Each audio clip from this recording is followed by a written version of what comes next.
NFC South. NFC South.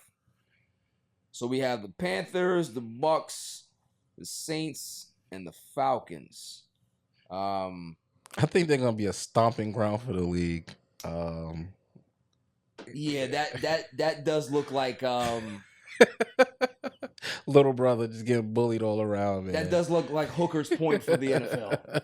I'm just saying. I don't know. You know, they might just be, you know, cheeks up. Yeah, you know seriously. I mean? Like, this is the anus of the NFL right here. Not gonna lie to you. This is, you know, just spread. Yeah, right? I'm sorry. A lot of tomato cans. I don't want to be too graphic, but that's just what it is. This is a receptacle division. It really is. You got the Panthers, you got the Bucs, you have the Saints, and you have the Falcons. I'll take this lead. Best in the division, I'm going Tampa Bay Bucs. I think Baker really proved his worth last year. I think he played really good. I think the defense was really good. I think that they started to really pick it up towards the end of the year and be a really good consistent team. And they showed a lot of fight in the playoffs as well, which gives you confidence that they can be able to kind of take that next step and be one of the teams that you can consider to be an actual contender in the NFC. Right? So I think just by default, because I think that they just have the best talent in the division, they're the best in the division. Surprise, I will definitely go with the Atlanta Falcons, right? You have to go with them because they are the ones that made the most changes in regards to really kind of revamping the way their team looks, right? Got a new quarterback, they got some offensive pieces, they have some defensive pieces. They switched out their head coach. You know, now Raheem Morris is not a head coach over there now. So there's a lot of things that they've done to be able to put themselves in the conversation of a team that can actually have a chance at contending. So I think that they're going to be surprised. Are they going to be a team that wins 12 games? Absolutely not. But I do think that they can be a team that can win anywhere between 9 and 10 games, give or take how the schedule breaks for them, right? If Kirk Cousins could be able to stay healthy, listen, we already know that he's a very good regular season quarterback. He's gonna get those young pieces like a London Drake London, my guy. Good. I want to see what he's gonna be able to do with Kyle Pitts. If he can be able to get Kyle Pitts focused and liking football, because it looks like a kid that he's so talented that he looks like he doesn't try hard. And I think a lot of times he kind of rests on those laurels of being so talented that he doesn't have to really work that hard. That's what it looks like to me. And I think that's the rap that he gets. Go ahead. And then, you know, obviously they have the Bijan Robinson, which is one of the best running backs in the league. So they have some pieces there. Obviously, stock down. I'm gonna say we're not even gonna mention the Carolina Panthers. Yeah. Stock down. I think the Saints, because they have good offensive pieces, but they tend to not stay healthy. They have injury concerns, and because of that, they're going to be a very inconsistent team.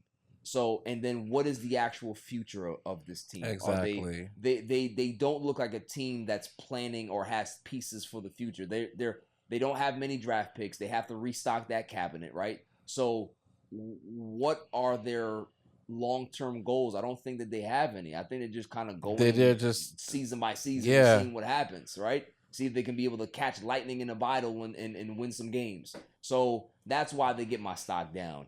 The Carolina Panthers, they are the butt cheeks of the NFL. They are so bad.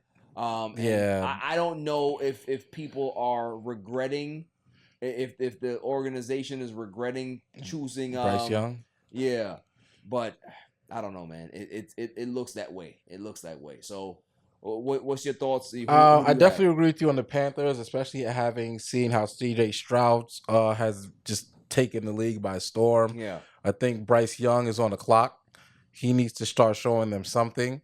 He needs to go eat some food too, bro. He a little small. Yeah.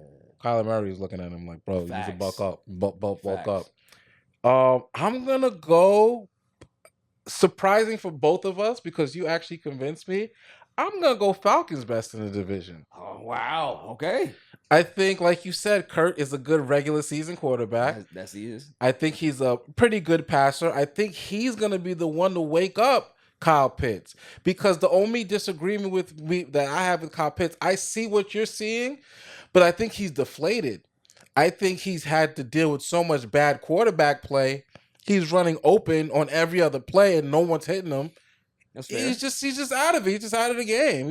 He's going through the motions. So you're looking at him and he's so talented, he's just going through it. I'm thinking like he just doesn't feel like he has anything to play for. The Falcons have famously underutilized all their weapons. Drake London is actually a phenomenal receiver. He is. Only 6 touchdowns in the last 2 years. And Bijan Robinson, as good as he looked last year, he's splitting carries with Tyler Algier, which is probably a decent guy, but you got to give Bijan way more touches. You got to give him. You got to give him the touches. Yeah. So I think they'll put it together under the leadership of Kirk. We might be not going to do much in the playoffs, but regular season, especially Sundays at 1:00, that's the guy you want under center. So I think I'm going to give them best in the division. I'm going to go Carolina. I'm going to go surprise the Bucs, because I think Baker is going to surprise everyone with how good he plays. I think he has potential to be the best player on this team. Yeah, I agree. Chris Godwin is getting up there. He's getting older. The team is a little long in the tooth. Team is a little long in the tooth. The running back, Richard, he's cool, but I don't think he has... He's a decent running back. I don't think he's great. Right. I think the surprise can be how good Baker can be and how many wins he can carry them to. They might not even make the playoffs, but I feel like the wins that they do accumulate are going to be off his arm, and people are going to be excited to see Baker. Right. And stock down, we just have to leave the Panthers out of this. Yeah, we just leave them out. So I got to go to Saints. I mean, Derek Carr is very uninspiring. I've watched people not even want to take his autograph. And I think the Saints are just a team with no plan. Now, he's good enough, and they have a decent enough roster. They're going to win a couple games they should win. But they're gonna lose. They're gonna lose some games that they probably should win. It's just like you said off camera. You know, they're gonna beat teams that they shouldn't beat, and they're gonna lose to teams that they shouldn't lose to. Yeah. So I don't know what that brain trust has for the future.